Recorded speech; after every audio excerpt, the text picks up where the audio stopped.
Presented by Just for Men. Great looking hair, made easy, just for men. Alex, we've talked about some of the best athletes in the world. Mike Trout, Albert Pujols, Yadier Molina. We got a different guy. Seth Burns. Jaden, this is a great find, man. Like you said, we've talked about all the great athletes, but we've never got a story like this one before. You're not going to find a guy with a better story than growing up in a small town in Missouri, growing up on a farm. It's not easy to get to where he's at today, but he's a great hitter, worked a lot in the offseason on his swing, and really proven himself to be one of the best softball players to step foot at Ashland Park.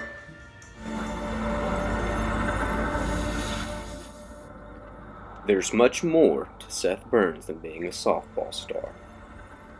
We asked Seth to explain a little bit about his daily farm life and growing up in this environment. It's a lot different out here. You're kind of away from people, and you're kind of isolated, so to speak. And it's different, but I love it. And it's the way I was raised and the way that I'm used to. And I wouldn't have it any other way. But it is different than a lot of other athletes and guys that have experienced success at the highest level. And I think that in that way I'm unique, so to speak.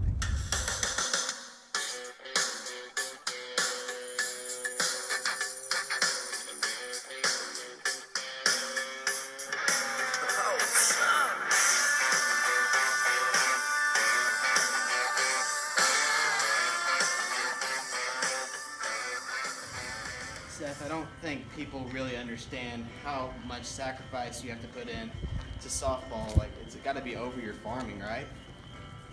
There was a time that it was, before I was able to understand how to hit a softball. It was frustrating, but as time went along, I finally found my place at the place. And I think since that time, I've been able to understand that softball is my calling. Softball is what I need to put first in my life, and now everything else is second. Softball's first. Told me that you've had to do some extensive training to kind of make up for the time that you haven't been able to be on the softball field. Is that right? Yeah, I don't have a lot of things available to me around here, and I don't have time to go to the cages over at the bowling alley in Lebanon and things like that. So I kind of had to make my own home remedies and to change my workouts. I had to make them geared towards the farm and find ways to improve my strength that way. We asked Seth to show our reporter Alex some of his own farm drills. Seth, you're telling me just, kind of like... Yeah, just basic fundamentals, knob down to the bail. Just get a level swing going. All right, that's pretty good. I mean, that's the idea, so to speak. Why don't you show the people at home, kind of what you do? Okay, I want to make sure that I'm staying fundamental throughout the entire swing. I'm coming right down. I want to make sure that it's pretty every time. Level right in the middle.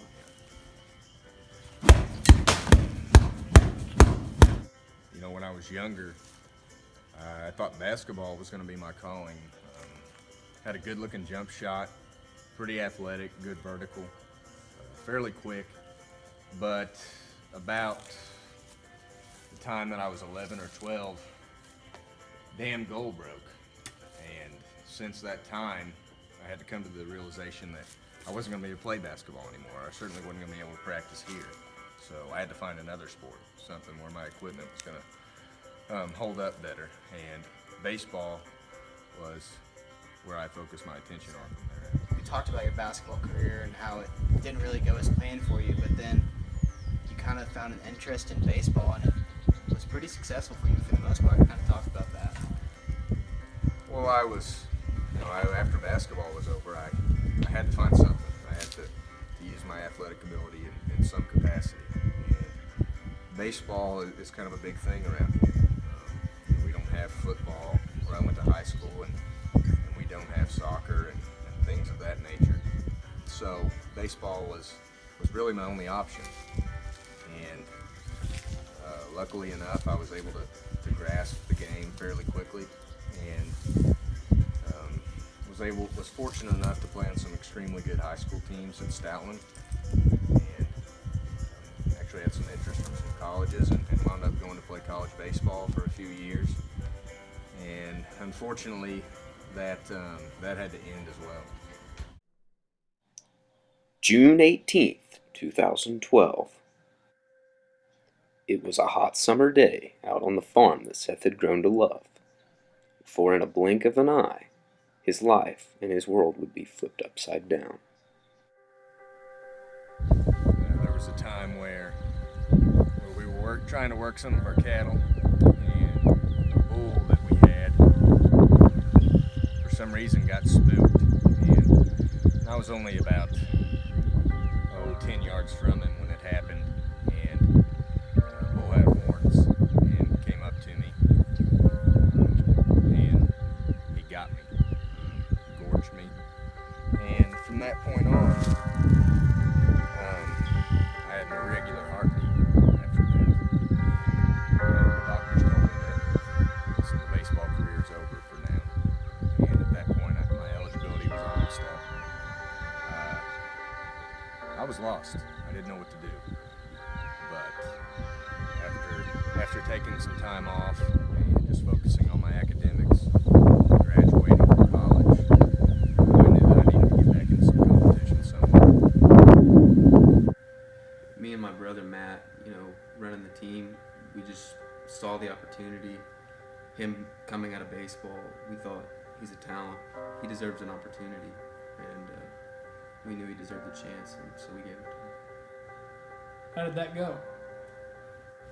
Well, a lot of people have this misconception, I think, that you played baseball, you'll just step on the softball field and it'll all just go perfect. I think even myself, I kind of had that in my head at one time, and it's just not the case at all. And at first, it was a little bit of a bumpy road for Seth, like it was for the rest of us guys. But then one day, it all clicked.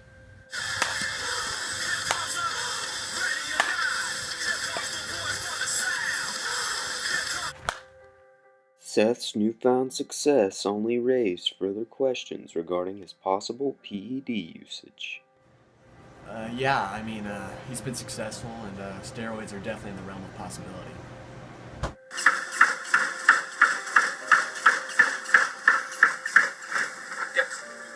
What do you think about Burns and steroids? Hell yeah, I think he does steroids, but he's a good player, and he's always got a spot on a pretty good team. Seth, we've got a whole bunch of speculations regarding you and your power at the bag. And, just to clear things up, are you using controlled substances?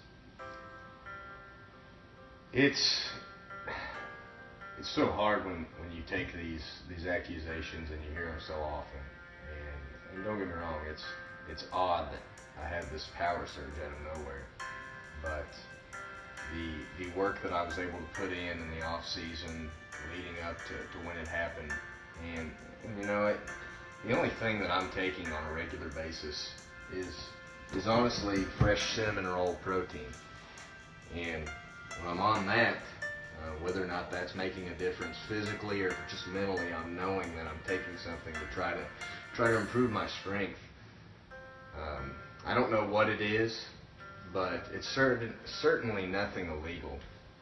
And I was able to go to the top of the league, who is Elliot Wilburn, ironically one of my teammates on the team, and he said, protein, especially whey protein, it's fine, don't worry about it, you're good to go. And people are saying all kinds of things about me, and a lot of negative things, and you just don't let it get to me. I saw him in the lawn and garden section of Walmart just over a year ago. I'm there every week. You could just kind of tell from there he had an athletic build about him and that he could probably drop some D on the softball field. Found out the hard way. Watched him drop two over the fence the next night. It was then that I knew we weren't messing with anything normal here. This guy was special. Burns' success did not come without questions as he began to build a partying reputation after throwing a small-town throwdown in February of 2016. Seth, there's no question that you love the party life. Everyone knows about your small town throwdown in late February. It was all over social media, kind of brought up questions in the front office of a pretty good team. Is this guy going to have off the field issues? Is he going to have red flags? What's your whole thought process of the lifestyle of a party man like you? I definitely don't want to, especially my fans, the little kids, and the people who look up to me, to feel like that I'm not somebody that you can't look up to. But at the same time, I'm just trying to enjoy myself. I'm 25 years old, and I'm responsible, I feel like. And the idea of me hosting an event where some of my closest friends, all 150 of them, come is something that I don't see a team having a problem with. There weren't any illegal activities going on there, and it was a confined environment. And there's going to be times where I'm going to let myself go and I'm going to have some fun, but when it's time to be serious, I'm always the first one to know that. And I don't feel like people need to worry about that whatsoever. I'm not Johnny Manziel. I'm not going to be indicted by a grand jury anytime soon. And you know what? There's a level of stress that goes with this. I mean, I'm trying to be the best athlete I can be in the Lebanon Industrial Softball League. I mean, there's just a lot of great athletes. It's underrated. You don't see. When's the last time you saw LeBron James make a great play while smoking his fifth Marlboro Light of the game? And the answer is you never have. But I've seen it at Ashley Park. I've seen guys make those plays. So, if we've got to take the edge off in some way, that's how we're going to do it.